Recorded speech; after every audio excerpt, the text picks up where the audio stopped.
I believe that we are ready. Okay, cool. Hello, everyone. Welcome to this press conference. Congratulations, Fnatic, for your victory. Now we are going to start with some questions here in the room. You go first. Yes, hello, Sierra Zobi, freelancing sports commentator. This question goes over to Coach Milan. On behalf of another coach you may know of, King Fred, we just wanted to know, you had a very creative composition today pulled out on Ascent with the chamber. Was there any inspiration for it? It's funny. Shout out King Fred. Shout out King Fred, first of all. I think, obviously, it's a composition that Ben Scott is very familiar with. I don't know, I think I can say this. When we were discussing trying this comp on like different maps, this was probably the map that Ben was like least in favor of running it on, and somehow we ended up doing it, and it looked quite nice today, so I'm very happy we did. Thank you. Who's King Fred? It's a friend of me and Ben. Yeah, who is King Fred, huh? King Fred, he's going to be here on finals weekend. We better make it. My nan had a dog. It was called Fred. Nice. Dead now.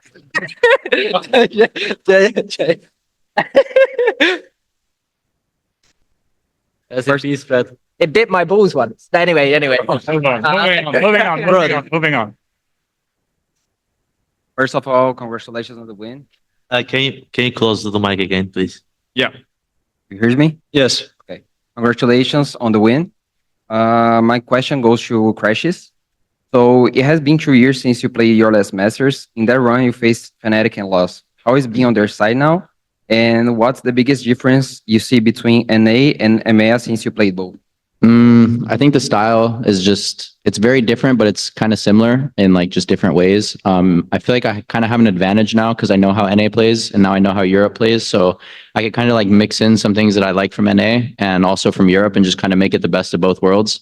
And then being on Fnatic is just obviously amazing.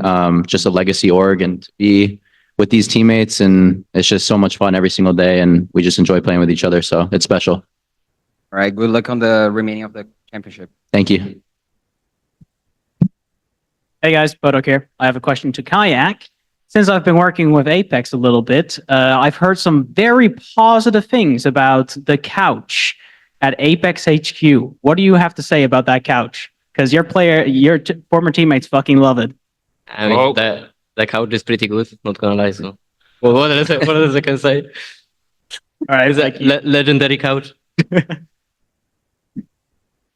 That was a bit sus. What are you doing on What am the I couch? following up? Hi, spirits. Hello, my name is Nerds, independent freelance commentator and journalist. First question goes to anyone, but more specifically the coach, about the second map. A lot of the energy felt similar in a lot of cases to what happened on Split previously, but it was a little bit different, right? There was a lot of moments of indecisiveness, what it seemed like. Can you guys open up a little bit about game two? And then I have a funnier question, hopefully.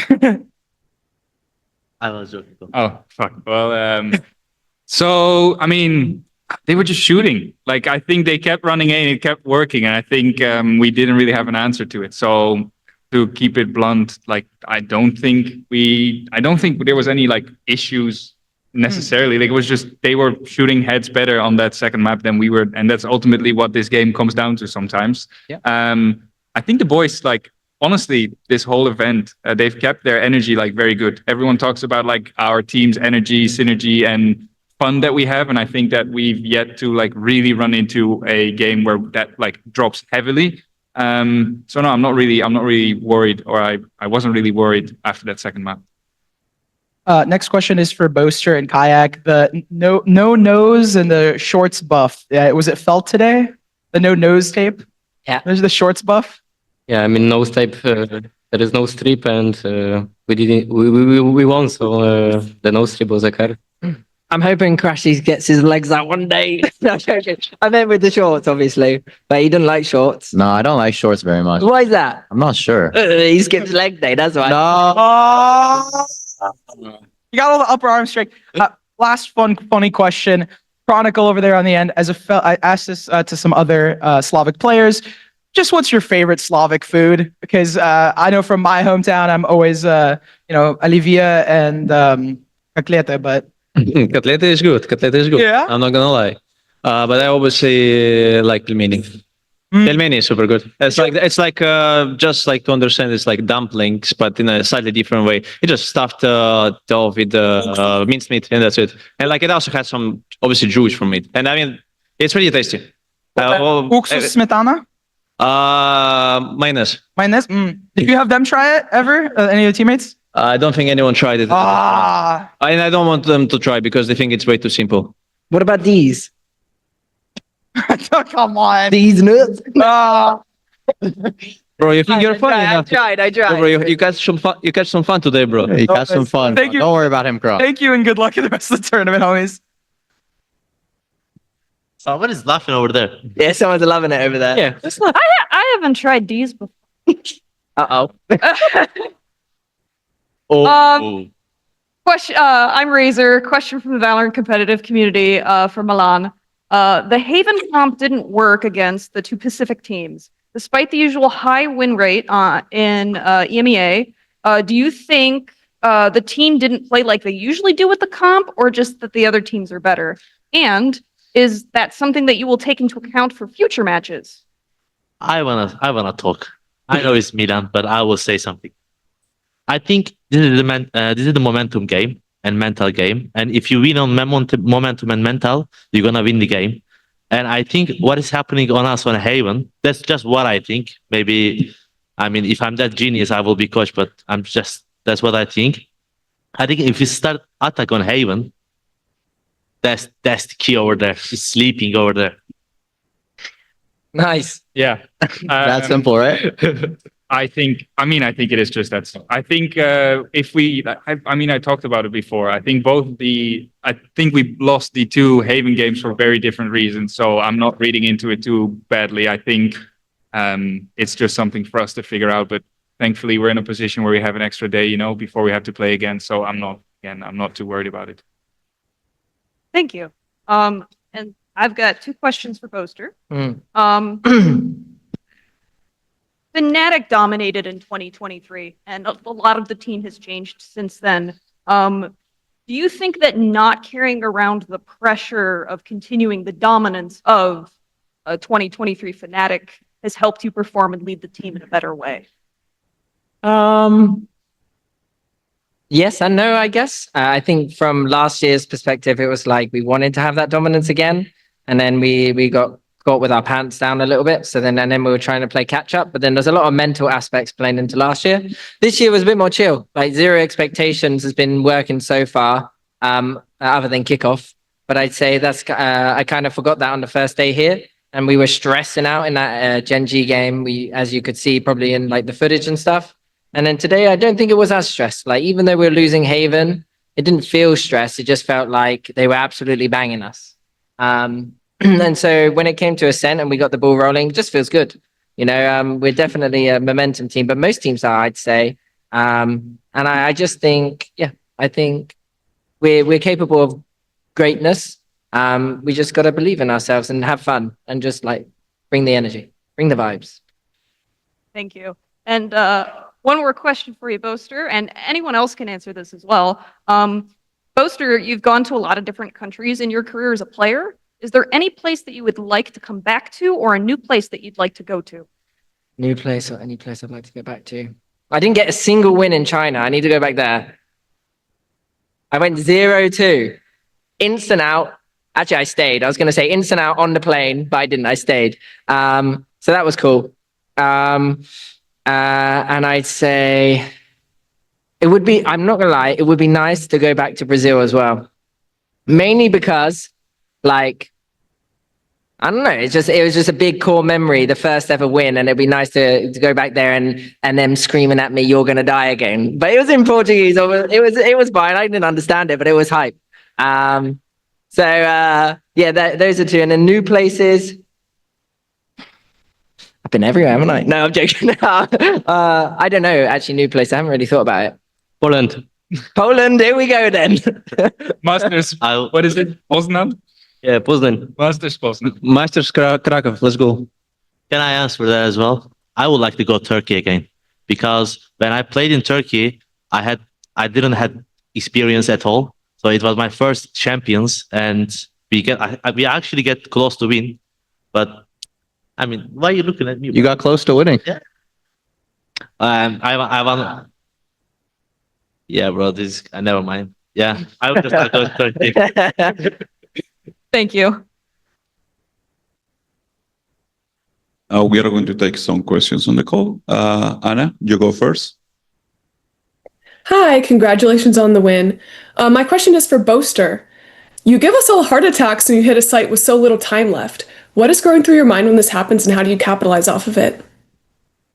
During a round, there's a lot of moving aspects in the game, and it's just about trying to weigh up in those times where there's little moments of freezing, what site's the best to hit, and in those times, I'm just trying to figure out what the hell's going on, whilst also not dying.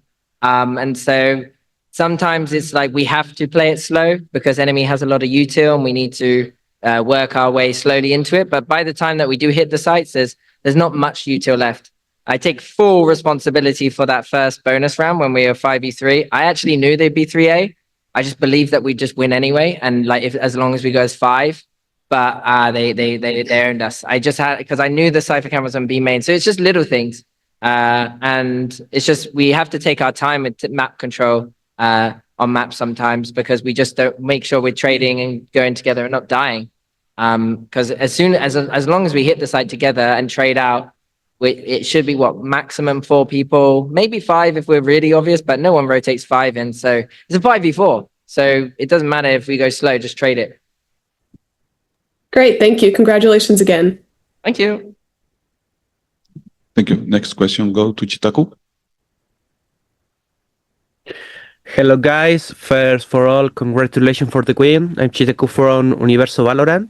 My question is for Milan. Milan, during games, what do you usually write down, whether it's a win or a loss?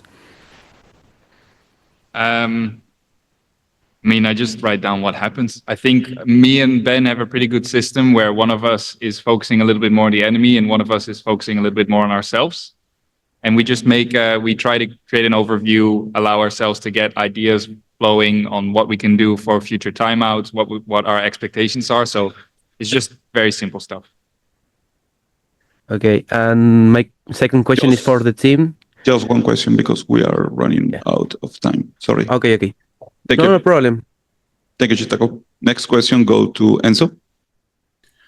Hi guys, congratulations for the win today. I have a question for every one of you. Who do you like to face in the next round? Sentinels. Sentinels. Sentinels, I guess then. I don't mind though. Excellent. Thank you guys. Actually, I don't want to play Paper X because I don't want to send them home. I'd like to. No, not like I wasn't given it. I just mean I like Forsaken. So I like him to stay a little bit longer so I can see him in the lobby. I like seeing his face. Sentinels. What? Sentinels? Yeah. Sentinels. There we go. Sentinels. Yeah, we need revenge, actually. They beat us as champs. Thank you. Next question go to Rosesa. All right. Congratulations for the win. I'm Roses. I'd like to ask to Coach Milan for the specific questions. Would you mind to highlight any individual player performance that particularly stood out to you today and why? I think everyone did really well today. So I don't think it's a nice thing to do it. Just do it. Well, do it. Austin probably again. Like I think for me, someone that doesn't always stand out and that's been having a fantastic tournament, both like in the game, but also helping helping a lot of the boys like with stuff out of the game. And I think that that's something that he doesn't get a whole lot of credit for. So I'm very happy. I feel very fortunate to be like surrounded by all 5 of these players. But if I had to highlight one, would probably be him. That's a great answer. Thank you, and congratulations once again. You're welcome. Thank you. Warms my heart. Who said that? Which one said that? What do you think? He's a little upset. Yeah, voice crack. Thank you. Next question go to Joe. Hello guys, can you hear me? Yes. Okay, so guys. It's João Oliveira from Visão, Brazil, and congrats for the win. Before my question, I'd like to say from Booster, we are waiting for you in Brazil as well, so come here. And for Off-Fire, my question is, you thanked a lot for crashes after the mistake shot in the SN that round. But after all, you played so well in the SN, and I would like to know from you if Crashes will pay your dinner tonight, or if you paid for him from the saving in that map.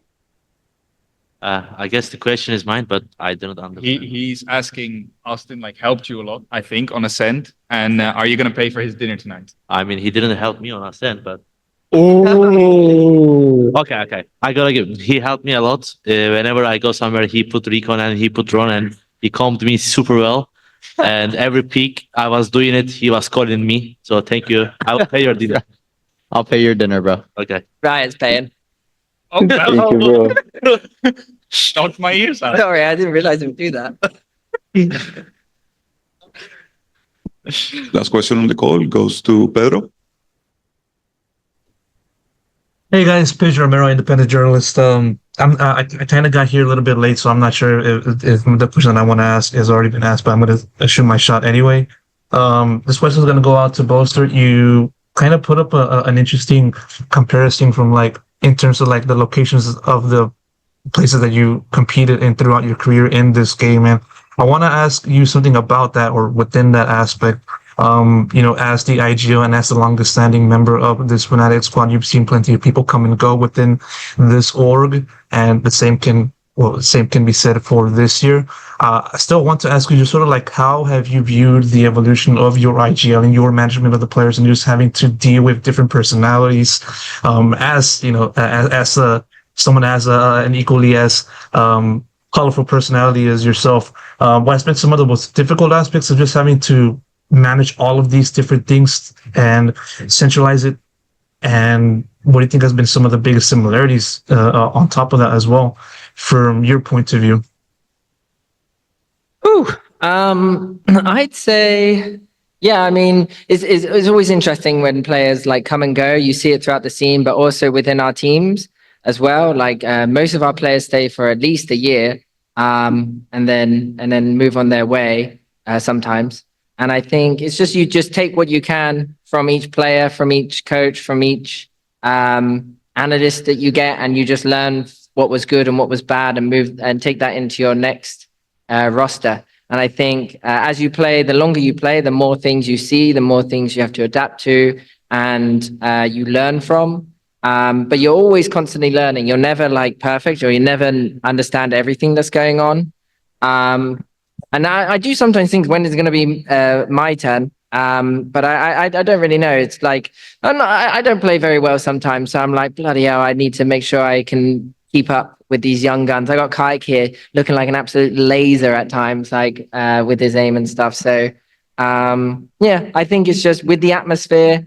That's the biggest important thing. We have to thank like Kojo and the coaches for that as well, and Phil. Like these are such important aspects of our team, which manage the team building, manage the energy. After that loss against Genji, Phil had us shouting off the hotel balcony together, just going, ah! And there was 4 people down there like, what the hell is going on? But we were screaming our way into our next game kind of thing. It felt like a movie, honestly.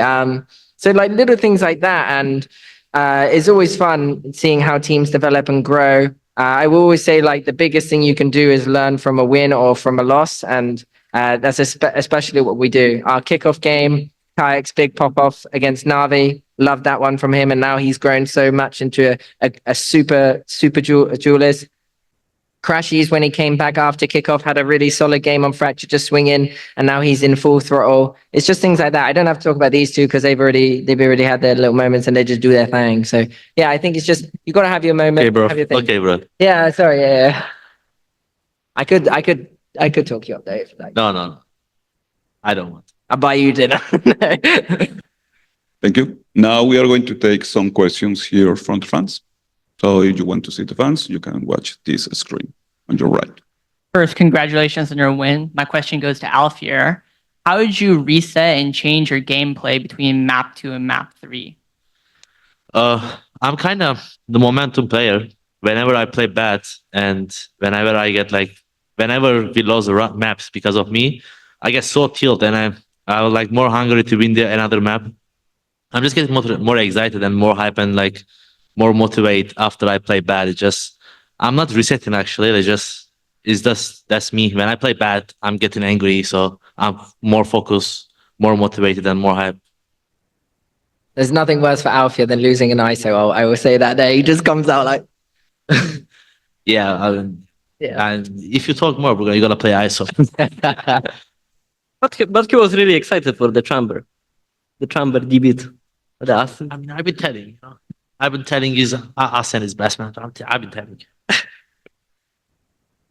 Thank you. Next question. So this question is for Crashies. So I've been following Optic for when it existed. So I just have to ask, between Boaster and Finesse, who's the better IGL? Oh God, what a tough question. do the safe one. Well, I played with FNS for 3 or 4 years. I've only played with Boaster for 6 months. But I think what Boaster like differs from FNS is Boaster has done it with multiple rosters before. He won EMEA back to back last season as well with like a completely different roster. And I think he just can do it with a lot more pieces. I think FNS was definitely like one of my closest friends and like closest teammates I've ever had. And I learned so much about him and how to be like a better human and player and stuff like that. So it's so hard to choose because they both have taught me like so many lessons that I just like value so much. So. Thank you. Next question. What is happening? He's kind of nervous. Sorry. I have a question for Crashies again. Congratulations on the win. Thank you. And what's your thoughts on FNS watching you? He better be supporting because sometimes I see him hate watching and it doesn't look good on him. It doesn't look good on him. So stop hate watching. Start supporting Fnatic. And yeah, maybe we should send him a jersey. Maybe he'll put it on. So. Solid. Cool. Thank you so much. And thank you so much, Fnatic, for being here with us. Thank you. Thank you.